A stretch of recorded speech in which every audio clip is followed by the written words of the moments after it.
qishda hamma shofyorlarni qiynaydigan muammoni yechimini topamiz. Xudo xolasa, bilganlar biladi, bilmaganlarga eslatma. Mashinalarda ayniga parlanib ketadi, pechkani laboga qaratib qo'ysanglar ham. Ko'pchilik kelyapti, labo tellab ketyapti, aynalar tellab ketyapti, pechkani yoqib yursak ham tellab ketyapti deyapti. Ko'pchilik e'tibor bermaydi. Yozda buni motomonga olib ishlatib yurib shu bo'yi qolib ketadi.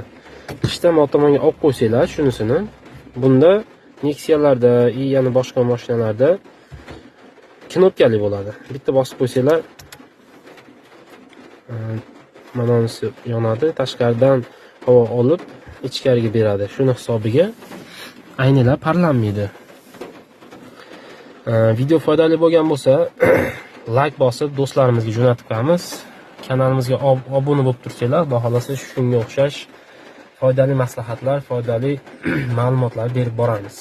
Sog' bo'linglar, salomat bo'linglar.